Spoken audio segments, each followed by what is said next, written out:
todos, bienvenidos a este espacio académico virtual. Mi nombre es Luisa Fernanda Cruz, soy docente del área de Biología y Química del Colegio George Washington School, sede de La Calera. Bienvenidos. A continuación voy a explicar el contenido teórico de la guía 1 y 2 que se refiere al área de Química para el grado 10º. A continuación les voy a presentar el contenido a tratar. Vamos a hablar de las generalidades de la tabla periódica, algunos conceptos, grupos, periodos, cómo se clasifica y configuración electrónica. Bien, de datos generales vamos a hablar de un breve recuento de cómo se creó la tabla periódica. Esto ustedes lo pueden apreciar a través de esta imagen. Tenemos que se realizó los diversos investigaciones, procesos de análisis en el siglo XIX y comienzos del siglo XX. Tenemos que para el año 1817 el científico Dobereiner, de origen alemán, a través de las tríadas, ¿qué quiere decir esto, este concepto?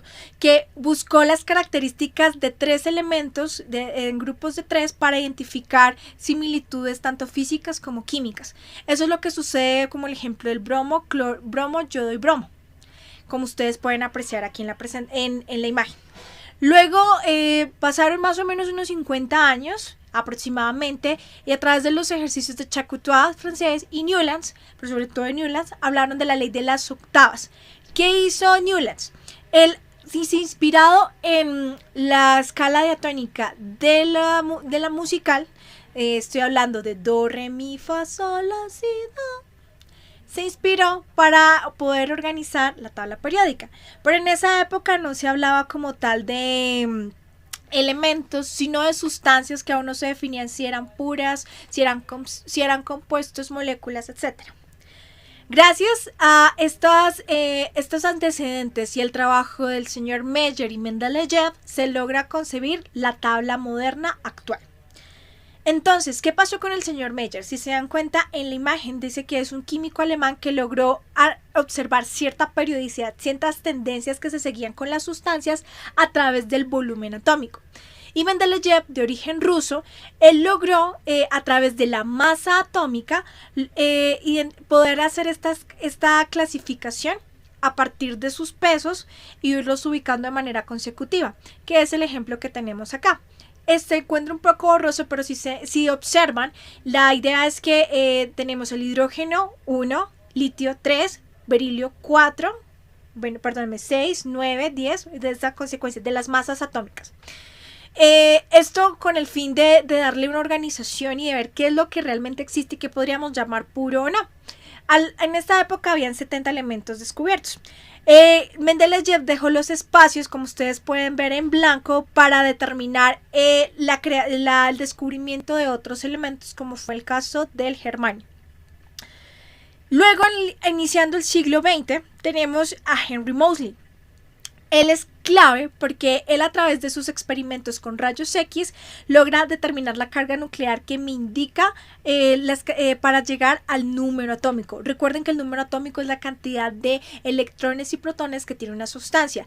El peso atómico se da con la suma de todos los elementos posibles de ese mismo elemento, me refiero. Si el carbono tiene 5 isótopos, entonces se van a sumar, se van a sacar un promedio y ese va a ser la masa atómica del carbono.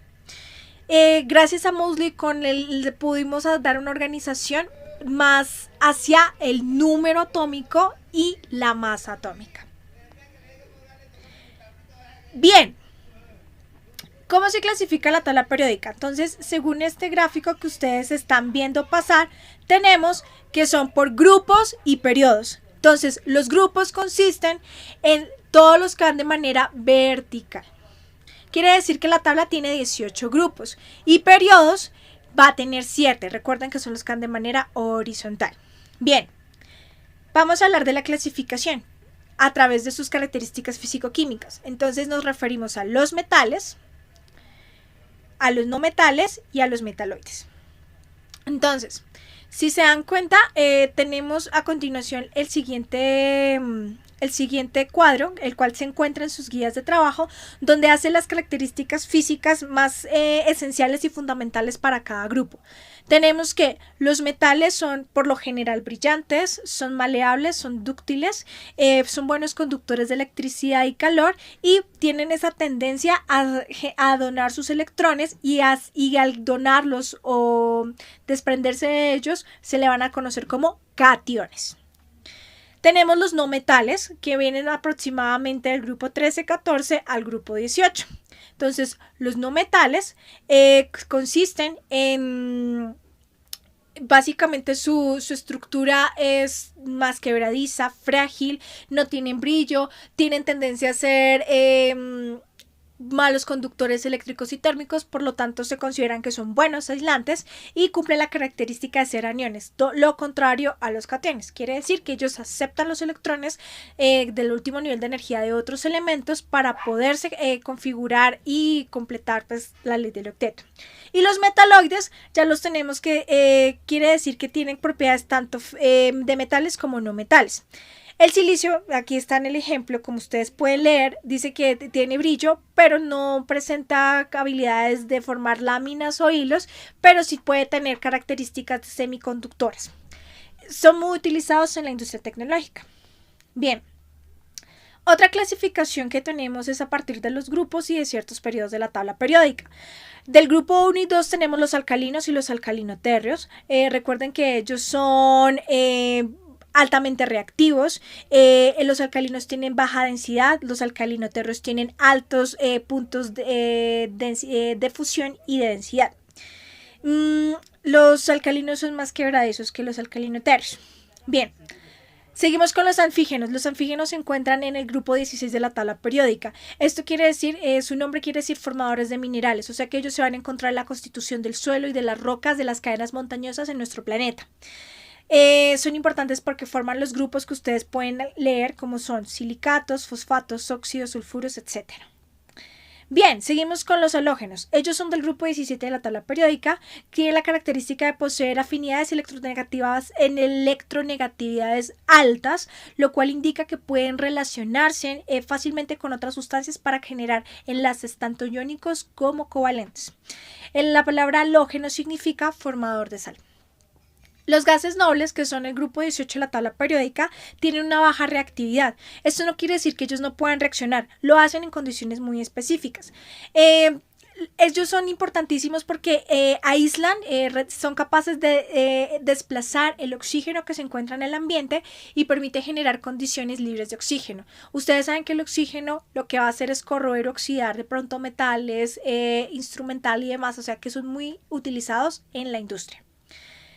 Y por último tenemos con las tierras raras. Las tierras raras no hacen parte de ningún grupo de manera vertical, sino periodo horizontal, específicamente los lantánidos y actínidos. Esto quiere decir que las tierras raras son una serie de elementos químicos que se encuentran en la corteza terrestre y son esenciales para la fabricación de tecnologías computacionales, celulares, electrodomésticos, también para energías renovables y todo tipo de tecnologías de punta. También la tabla periódica se clasifica en dos. Tenemos los elementos que se consideran representativos, que son los que se encuentran básicamente del bloque S y del bloque P. Permítanme les ilustro. Bloque S y bloque P se le conocen como elementos representativos. ¿Por qué? Porque son los que la mayor cantidad de elementos están disponibles tanto en el planeta como en el universo. Y tenemos los elementos de transición que son los que se encuentran en la sección D. ¿Eso es por qué? Por estar exactamente en esa ubicación que tienen un llenado distinto al grupo S, al grupo P, porque aquí no se va a tender a cumplir la ley del octeto. Bien.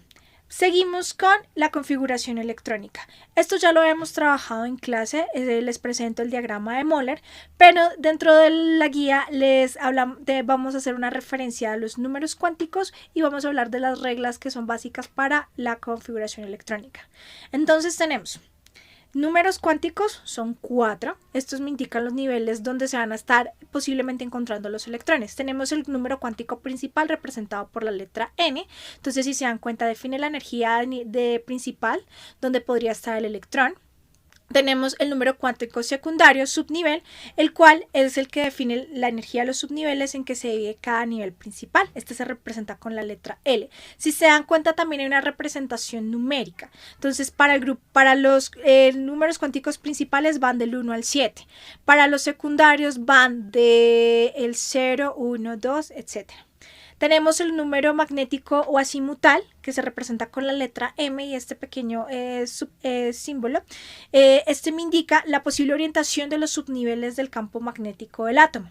Entonces vamos nivel, subnivel y vamos el azimutal o el orbital.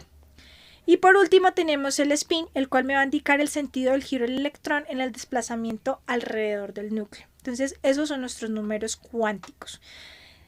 Bien, chicos.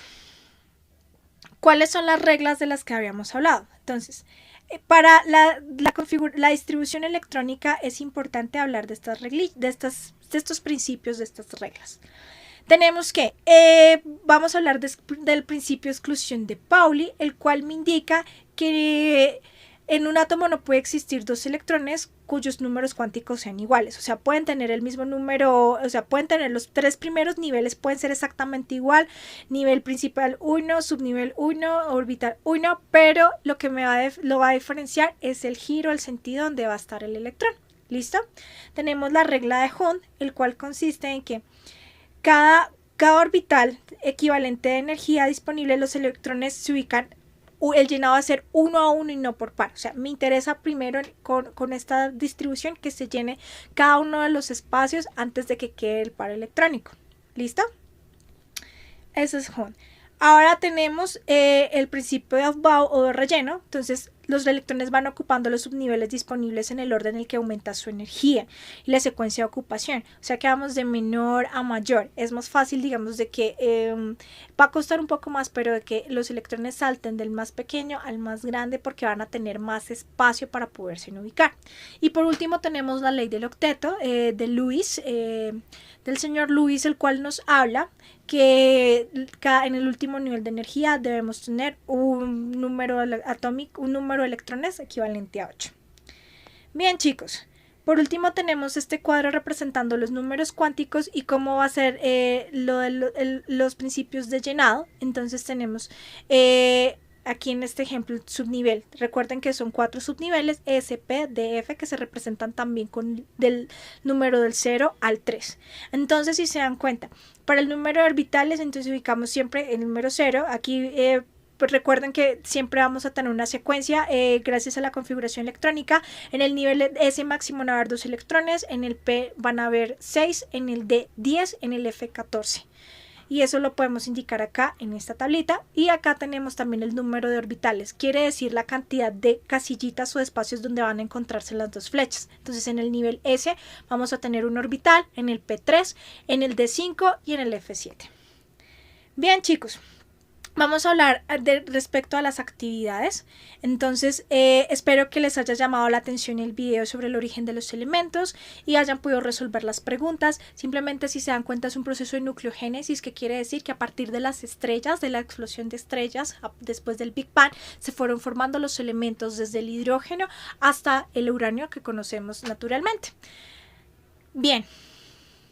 Aquí es una pregunta más, la número 2 es abordando un poco la historia de la tabla periódica. ¿Ustedes qué creen que se pudo pensar este señor Mendeleev para poder organizar de las masas atómicas? Así que los invito a leer un poco su biografía. Tenemos acá un poco que les pido que consulten un poco Alexander Oparin con el origen de la vida, para que ustedes revisen cómo es que este señor plantea el origen de las primeras sustancias químicas para llegar a conformar un ser vivo. Es bastante interesante. Bien, creo que en lo demás no sé si hay alguna pregunta. Tenemos en el punto 4 hablando del plutonio y también que se utiliza en la industria nuclear para producir energía eléctrica a través de las plantas de fisión, como se puede observar en Japón, en Rusia, en otros lados. Aquí hablamos también un poco, si quieren buscar o ahondar en el accidente nuclear de Chernóbil que sucedió, para no echarle como tal la culpa a los elementos que sean peligrosos, sino más de las decisiones humanas que perjudicaron este espacio habitable. Bien. Y tenemos en la segunda parte, si ustedes pueden observar, está en inglés. Prácticamente es lo mismo que tenemos en la guía 1.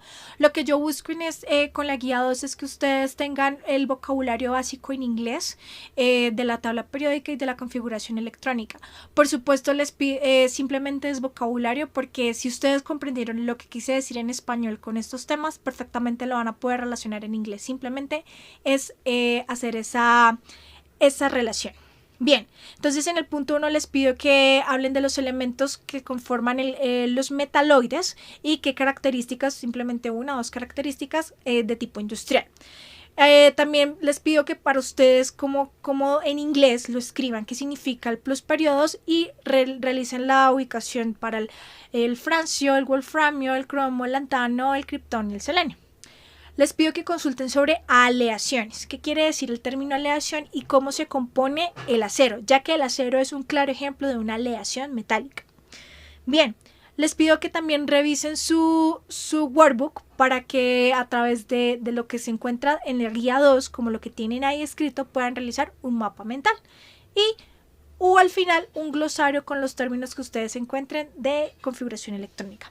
Espero que haya sido clara la información. Estoy atenta al correo electrónico o a la plataforma CISE. Que tengan un excelente día. Como ustedes pueden evidenciar, sobre la pantalla tengo mi correo electrónico con el cual ustedes pueden escribirme para solucionar cualquier duda que tengan respecto a las guías de trabajo o a las clases presenciales que tuvimos. No se olviden también de utilizar la plataforma institucional CISE a través de comunicados, también para hacerme saber todas las dudas e inquietudes que tengan de tipo académico.